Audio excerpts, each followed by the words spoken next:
soy egresado de la Universidad de los Andes de Bogotá y estudié antropología visual, el máster en la de Barcelona, y ahora estoy haciendo el doctorado un poco como en temas visuales. Bueno, y ahora yo realmente he trabajado más en términos de campesinos, con niños campesinos, y este es un poco mi primer trabajo digamos, iniciándome como en el mundo indígena. Así que de alguna forma soy un recién llegado a este mundo.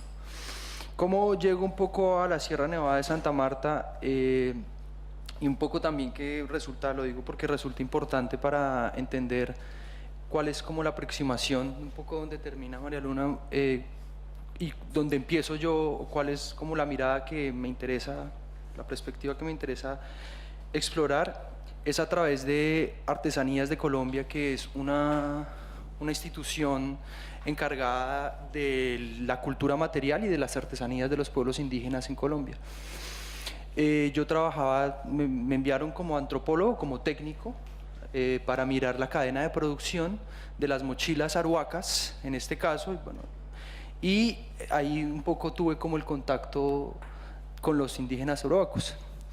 Y es precisamente esta materialidad de las mochilas y de la artesanía lo que me lleva un poco a preguntarme en torno sobre la materialidad del video y sobre el video como un artefacto cultural, como un objeto que tiene unas particularidades en la medida en que es objeto, pero también se traslada y es como multisituado, un poco para también dar bosquejo de mi aproximación como metodológica. Voy a leer un pequeño fragmento del trabajo como para contextualizar y entender qué es esto del artefacto cultural o cómo lo entiendo en ese sentido, y después cómo voy a desarrollar la idea. Los medios de comunicación indígena resultan una fuente de análisis que permite acercarse al video como un objeto cultural desde donde se construye una serie de relaciones sociales, organizativas y de significación que están configurando nuevas miradas en torno a la etnicidad. Los medios de comunicación indígena generan formas de organización social al interior de las comunidades, estableciendo roles y jerarquías. Sus producciones son un intento colectivo de sintetizar una epistemología que da cuenta de un lenguaje audiovisual nativo que se encuentra en constante negociación entre lo propio y lo externo, entre las diferentes formas de entender la temporalidad del contar, entre lo que es visible socialmente y lo que no, entre la palabra y la imagen, entre una mayor exploración narrativa desde la representación mimética y al mismo tiempo como un acto performativo. El audiovisual indígena es un artefacto cultural que se configura como una extensión de un sistema de pensamiento que da cuenta de las preocupaciones políticas, ambientales, culturales y espirituales que los pueblos indígenas del mundo están viviendo en la actualidad. El video indígena como artefacto cultural se construye en el hacer y el deshacer del objeto, que desde una aproximación antropológica se pregunta sobre el estatus de la mirada, la imagen y la palabra dentro de un grupo humano. Esto es básicamente como estoy empezando como a configurar y entender esta categoría de artefacto cultural. Bueno, yo acá explico básicamente los indígenas de la Sierra Nevada, que es donde está, pues queda en la cordillera de los Andes, y son los tres grupos que ya María Luna había mirado, que son los Wiwa, los Kogi y los Arhuaco. Básicamente la Sierra Nevada de Santa Marta es un lugar que ha sido explotado, que digamos históricamente ha sido explotado de carbón, oro, cobre, turismo, ahora en el Parque Tayrona, hidroeléctricas y por supuesto narcotráfico, ¿no? Este es, digamos, los arhuacos lo llaman la piedra sagrada, ¿no? a la Sierra Nevada. Me interesa, digamos, dentro de lo que estoy mirando es como también las formas de representación de lo arhuaco, que aparecen las primeras imágenes, aparecen las fotos de Gustav Boldiner, que es un sueco que empieza a mirar y a hacer retratos cuando fue toda la invasión, no invasión, pero la capuchina, evangelización capuchina, la evangelización capuchina, que son, digamos, imágenes interesantes que existen un poco también todas las torturas a las que fueron sometidos y como la eliminación un poco cultural que tienen. Resulta interesante que en los años 80 aparece un documental de la BBC de Londres que se llama El corazón del mundo, en donde ellos muestran, en donde él muestra pues, que este mundo es inexplorado, exótico, esta imagen exótica del buen salvaje un poco que existe, y finalmente en ese momento, en el 82, es cuando los indígenas están un poco emancipando de la evangelización capuchina.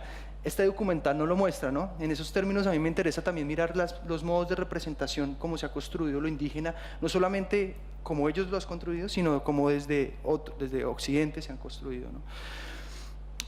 Y llegamos un poco acá, que es lo que a mí en últimas me interesa, y es, claro, ha habido un proceso que María Luna nos lo contó muy bien frente a cómo ha sido la producción audiovisual, y ellos llegan al final a este artefacto cultural. Yo lo llamo artefacto cultural, en donde han construido, digamos, unos CDs y hay como una materialidad de esto, ¿no? Que es financiado, digamos, por Estados Unidos, por la Embajada de Estados Unidos, y que me interesa esto casi como una artesanía posmoderna, ¿no? Como qué ha hecho que se llegue a construir y qué implicaciones tiene este tipo de artefacto, este tipo de objeto cultural. En ese sentido, mi aproximación casi cuasi arqueológica en aproximarme a la cultura material me lleva a pensar también este artefacto cultural también nos hace preguntarnos, y en el futuro los indígenas, sobre el problema del archivo, la memoria, quiénes estaban hablando allí, ¿no? Es curioso que uno de los documentales se llama Palabras Mayores, que es la voz de los mamos. Llegará el momento en que nos preguntemos, los mamos, ¿por qué hablan por nosotros? O quiénes son los mamos y quién es Amado Villafania, cuál es la autoridad también de ellos, ¿no? En ese sentido, aquí yo estoy como planteando unas cosas muy generales que todavía no he resuelto en absoluto, pero que me llevan a pensarme sobre el objeto y sobre las implicaciones de este tipo de objeto, sobre la idea de patrimonio de la imagen, digamos, sobre ciertos temas que van apareciendo, digamos, con la construcción de este artefacto cultural, todo este artefacto, de este objeto cultural. Es un objeto cultural que transita, ¿no? Que transita por el mundo, no es un objeto estático, sino que transita, viene a Barcelona, viene acá a Barcelona con el panorama de cine colombiano, lo ven, es interpelado por otras personas, es un objeto cultural. Yo la primera, digamos, relación que tuve con el cine arhuaco fue también en la Javeriana cuando estrenaron Novoa, y cuáles eran las intervenciones un poco que hacían los ponentes frente a lo que sucedía, y era, digamos, también interesante comparar las intervenciones que ocurrieron aquí en Barcelona y lo que ocurría en Colombia, ¿no?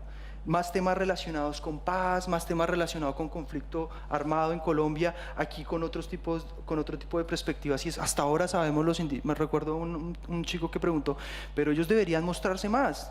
Tú le dijiste como, bueno, o sea, ahí están para aprender, ¿no? Tú también tienes que acercarte. Era como, entonces este es un objeto cultural que transita, ¿no? También en Barcelona tuve la oportunidad de asistir a la séptima muestra de cine indígena, en donde uno de los temas recurrentes como tal es el agua y la defensa del agua y del territorio. Entonces son un artefacto que va circulando, que no es estático, y que para acceder a esto solo es posible comprarlo ir a la casa indígena de Santa Marta o de Valledupar para obtenerlo. No es un objeto que esté circulando en internet. Es decir, que la persona, para acceder a estos videos, para acceder a estos documentales, debe tener un genuino interés de comprarlos, ¿no? O sea, no es que estén circulando por YouTube o no. Y esto es una decisión política, creo. O sea, hay una decisión política frente a la imagen en torno a este tipo de artefacto, pues digamos, de entender la circulación de la imagen, de entender la propiedad de la imagen. No es la comunicación per se, sino la comunicación en torno a, usted quiere verlo, pero debe tener unas razones muy concretas para verlo, ¿no? Son estas cosas las que me resultan interesantes. En el 2015, trabajando con Artesanías de Colombia, estuve, digamos, en una conferencia de Pueblo Arhuaco, en donde ellos un líder se iba a lanzar para la alcaldía de Pueblo Bello, de un pueblo cerca a Valledupar, y vi esto, tomé esta foto es mía, en donde ellos están, en donde Freddy Izquierdo está dándole un mensaje al pueblo arhuaco para que voten por un candidato. Resulta, digamos, también el uso político de este tipo de objetos que no se incluye en los documentales vistos o de Shigoneshi, ¿no? Son otro tipo de audiovisuales que etnográficamente habría que entrar a mirar y a ver cómo es que son sus procesos de producción y de circulación. Aquí entiendo, digamos, que mi pregunta de investigación, de nuevo yo digo, esto es mi preproyecto, yo no he hecho trabajo de campo, he tenido una aproximación, es ¿qué es lo que, cómo se está configurando un poco la indigenidad o la etnicidad en torno al audiovisual? ¿Cómo entender o cómo estamos nosotros entendiendo la etnicidad con esta aparición de medios, digamos, de medios de comunicación? Y más en un contexto muy específico colombiano, que es el contexto del posacuerdo, ¿no? En donde se están negociando y hay unas disputas del territorio históricas. Bueno, acá yo pongo, digamos, la relación más directa del Estado y de la indigenidad. Hay una transformación en los años 90 con todas las políticas del multiculturalismo y de entender a Colombia como un Estado multicultural y pluriétnico, y esto ha generado, digamos, también unas configuraciones de la etnicidad muy particulares, y para entender un poco la historicidad de estas comunidades indígenas dentro de un contexto de Estado-nación. Y digamos que el instrumento principal para entenderlos ha sido la consulta previa, que son elementos que en este momento se juegan en el acuerdo de paz, no son, digamos, en el acuerdo de paz de Colombia, ¿no? Entender, para los que no conocen, digamos, Colombia ha estado 50 años en un conflicto armado y en este momento se va a sellar un acuerdo con la guerrilla de las FARC, ¿no?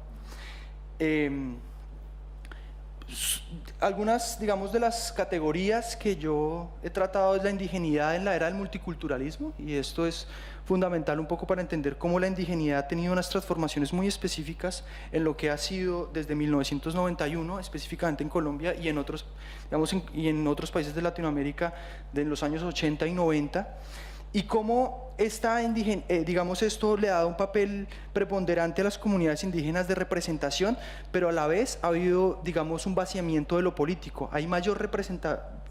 ¿Qué quiero decir con esto? Hay mayor representación de indígenas en el Senado, pero a la vez ha habido una mayor burocratización digamos, de las comunidades indígenas, ¿no? Estos son como ideas muy generales que resultan importantes, y también una burocratización también, por ejemplo, en jerarquías también en la producción audiovisual, ¿no?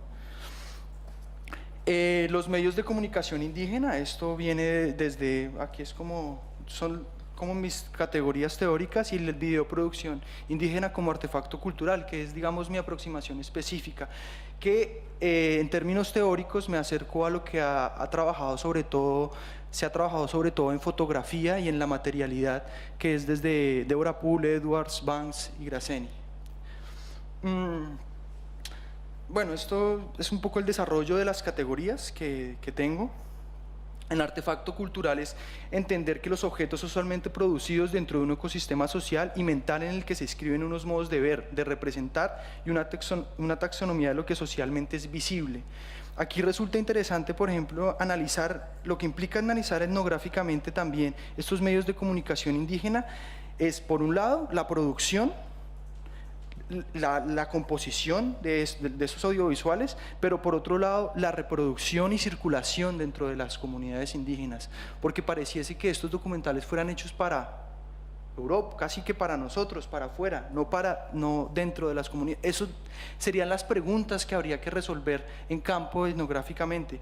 Y aquí mi aproximación, digamos, metodológica, que es un poco como el centro también de discusiones que acá, yo parto de una etnografía visual multisituada, lo llamo así, etnografía visual multisituada, pero es tomando un poco a Marcus, y es entender, es seguir el objeto, es seguir este artefacto cultural, estos documentales, y es decir, cómo se van aquí teniendo, digamos, yo empiezo mi trabajo de campo acá en Barcelona, en realidad, cuando hago una etnografía, cuando, digamos, empiezo a relatar lo que pasa en la exposición de la muestra de Santa Mónica. Y es ahí cuando empiezo, digamos, mi trabajo de campo, porque me interesa es mirar cuáles son esas formas de circulación de la imagen. No es seguir la producción o la cámara, sino es seguir el objeto, este objeto que se va a generar, que, digamos, se va reproduciendo de unas formas muy específicas. Y para aquí digamos, entiendo un poco ver, digamos, dentro de mi planteamiento metodológico es, por un lado, mirar las producciones audiovisuales que se han hecho de los indígenas de la Sierra Nevada, que son bastantes, que va desde los años 60, hay unas ficciones, de ellos que se crea, digamos, una película del 67, luego hay unas, digamos, unas aproximaciones muy antropológicas de un antropólogo visual que se llama Robert Garner, y luego ya lo que realmente se ha hecho en cine indígena. Yo termino con esto es una frase un poco que también reproduce esta autoridad antropológica, etnográfica de los Kogi, dice, de un texto clásico de antropología que se llama Los Kogi de la Sierra Nevada de Rajid Dolmatov, que habla sobre la mirada y dice, hay dos modos de ver las cosas, uno puede mirar un árbol y uno ve un árbol, luego uno puede mirar el mismo árbol, pero uno no ve un árbol, sino uno ve una culebra. Estos dos modos de ver son la expresión de un simbolismo y de asociaciones de ideas que, por cierto, no solamente duermen en el subconsciente, sino también en los cuales los Kogis hablan de una comprensión sorprendente. Este ver de dos modos es un mecanismo que facilita enormemente el manejo de las cosas y de la naturaleza. Es un sistema de control, de equilibrio, por el cual el individuo puede orientar su conducta, representando así un factor cultural de gran importancia. Para finalizar un poco, en últimas, mi pregunta es, esto es como una etnografía de la mirada. ¿Cómo se ha transformado la mirada a partir del video indígena? Gracias.